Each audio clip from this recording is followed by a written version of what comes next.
Morning. So thanks for coming in. I'll try to keep this short, but Hannah asked me basically just to set the scene a little bit for the day and why we've invited exactly the people that we've invited.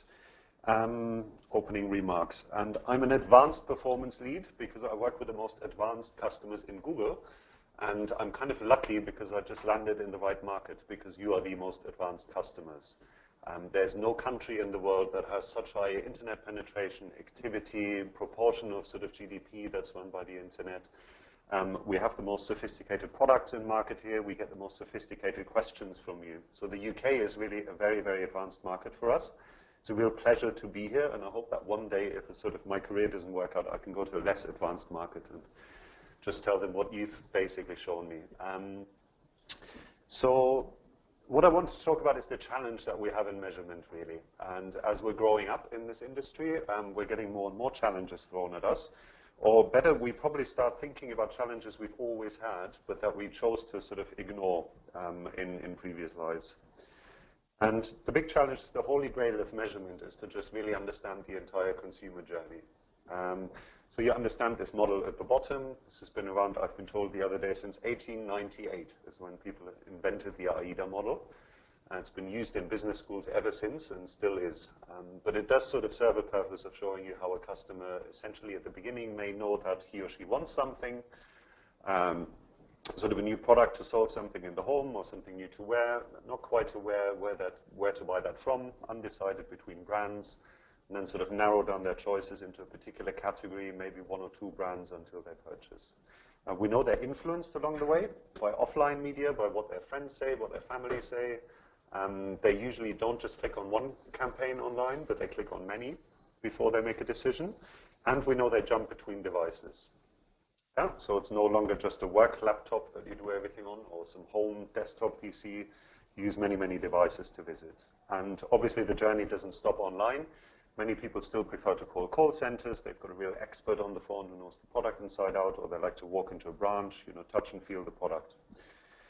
So this is complicated. Almost all of our advertisers are trying to solve this, and we're trying to solve this with product, so make it easier and easier for you. Now, the problem, the challenge really, is that most of us are still stuck in basically two worlds of measurement.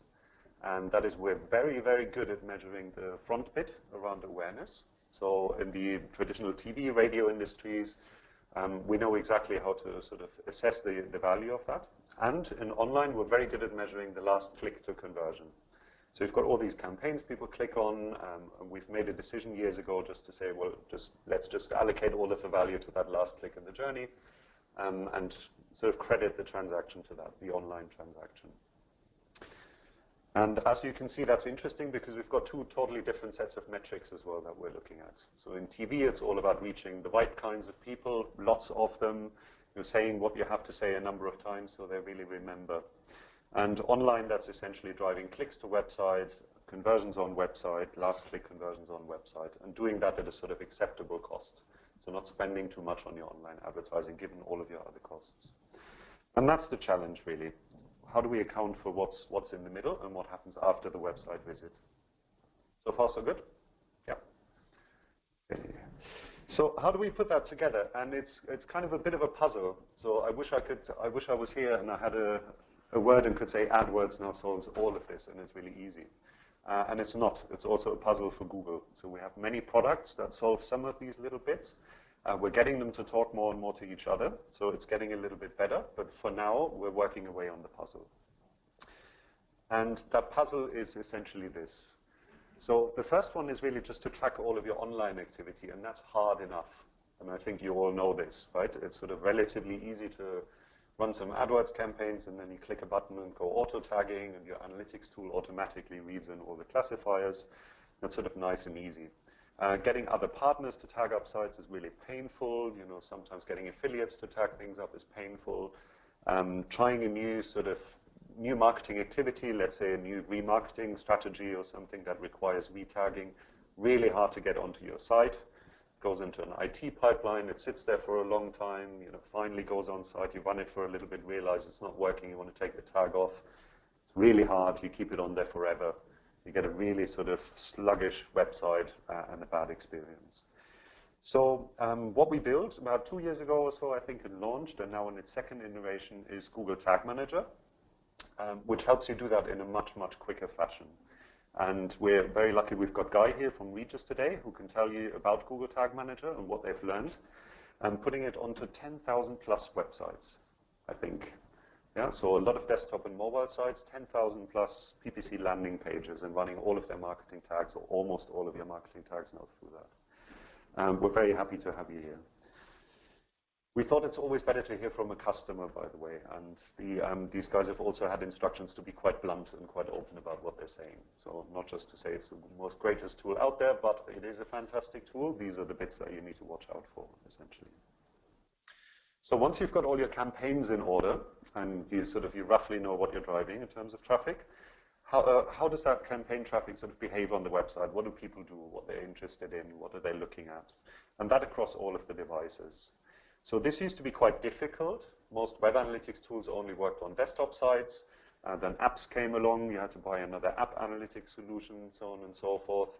And we're quite happy that we've kind of solved that. Firstly, you can use Google Tag Manager to put analytics tags on. And with Google Analytics' latest incarnation, you can tag desktop sites, mobile sites, apps. With what is called Universal Analytics, you can actually tag anything that's kind of connected to the internet. So we've built Google Analytics in a way that it's ready for the Internet of Things, for things like watches, fridges, games consoles, smart TVs, so on and so forth. And we've got a nice little case study of how Insure & Go deployed GA also through Tag Manager, and how they actually use Tag Manager to do very interesting things of firing GA tags to see what kind of actions were performed on the website. Online campaigns, online websites, so it's a really good start.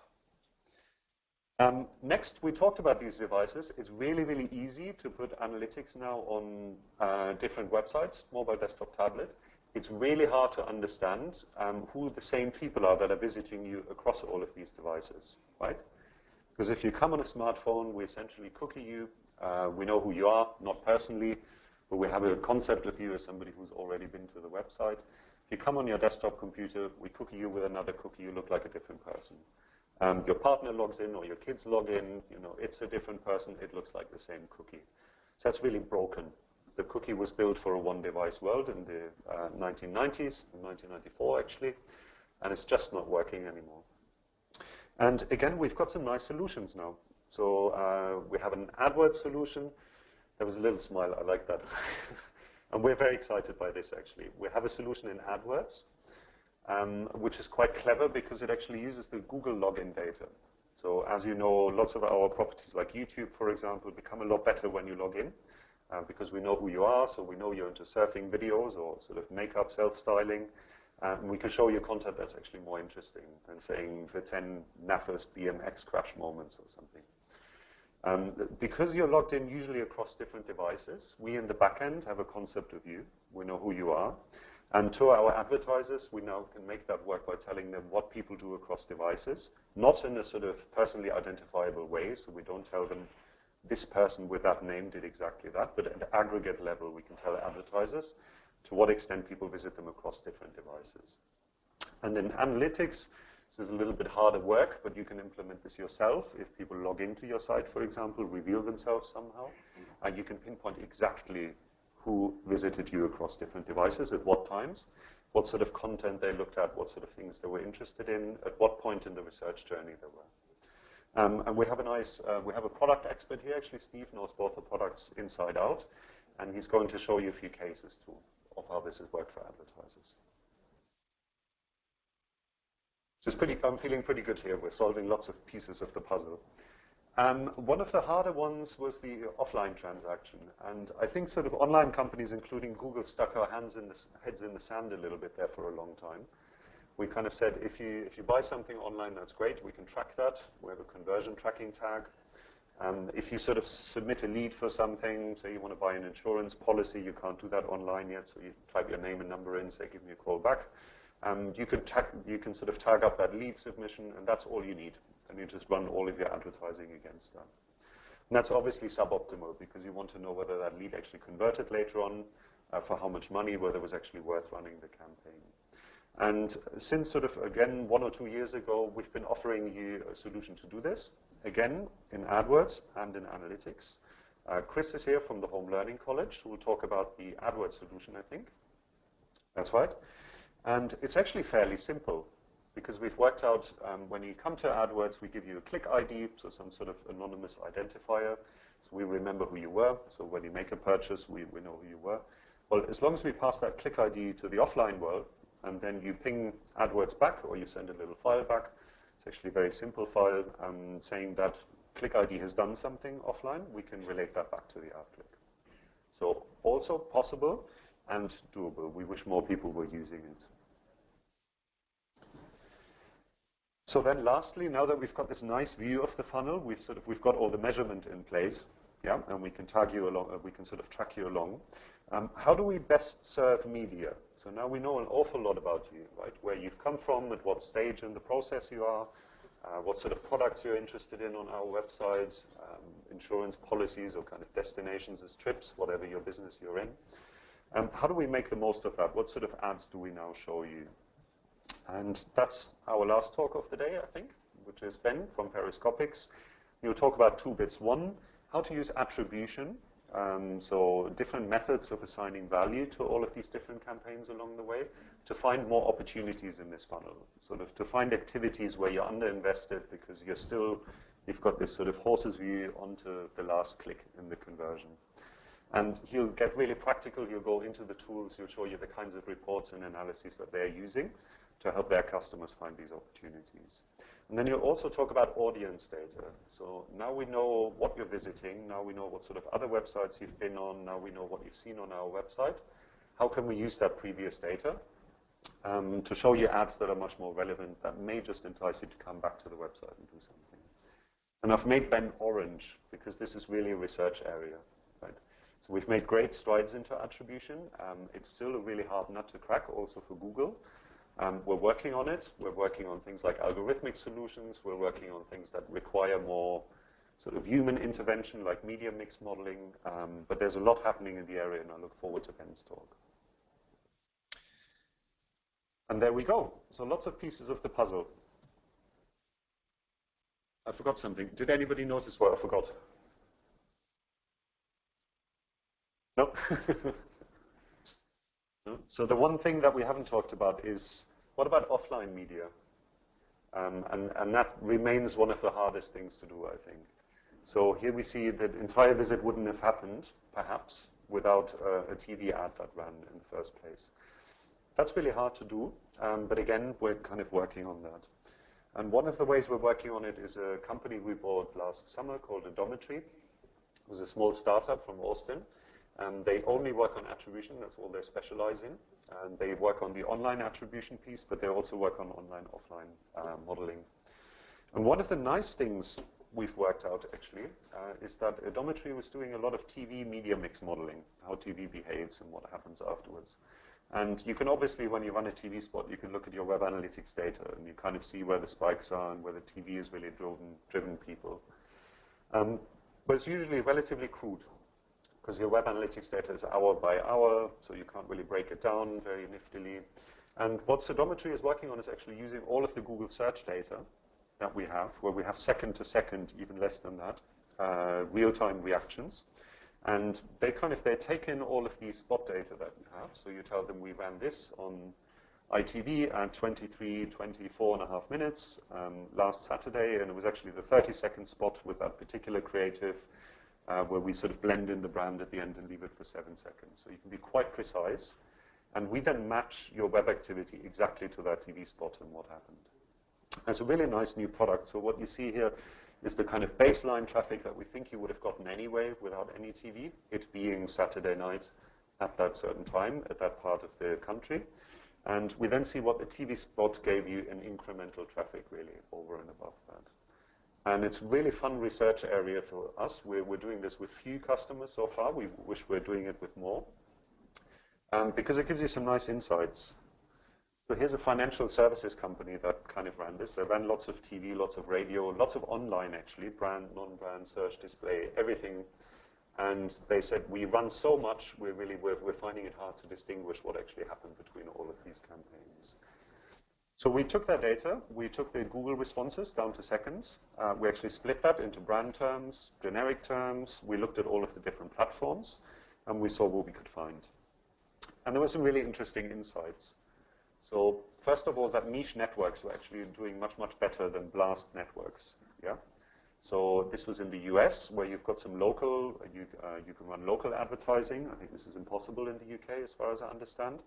And we could tell that smaller networks, or even just regionally targeted networks, perform better. We know they did this between 7 and 10. That's where we saw the highest sort of swing. And we even saw what people searched for. So we had some really branded campaigns. You know, they were shouting, if you think American ad, they were shouting about the brand and call us now. But that drove pretty generic queries, actually. So one of the areas they're working is credit reporting, very brand-focused advertising, but they saw lots of searches for credit reporting, you know, very generic terms. And that's a bit dangerous because you might just be driving traffic into the hands of your competitors if they're clever and bidding against it. So it sort of highlighted that they still need to be there with search advertising to harvest that kind of demand. They also had some misperceptions, so credit reports are mentioned, was searched for a lot. They don't just do credit reports. They've got a whole suite of credit-related things. So I think they do identity protection. They give you little credit reports when you buy a mortgage, so on and so forth. And it just helped them expand a little bit their advertising. So as that next time they run creative, they're going to talk to more of those different product points. And then we saw where the shift was really in terms of devices. And we saw a really, really strong shift to mobile. Which makes total sense, right? So you watch a TV ad at home and your mobile phone's just next to you. If you have an instant reaction, you pick up your phone rather than picking up your laptop. But it just hammered home to them that on mobile, they need to be really tightly knit in with a TV creative. So when people come to the mobile site, they recognize immediately this is actually something I just saw. It's the same kind of offer, it's exactly the same kind of call to action, and they just get on with it. So there aren't any ruptures in that sort of process. So I love this. I think this is really interesting. This is something we're going to work on more and more. It's the last sort of piece of the puzzle. It requires a lot of manual labor. I wish there was an engine that would just switch on and do it. But we're working on it.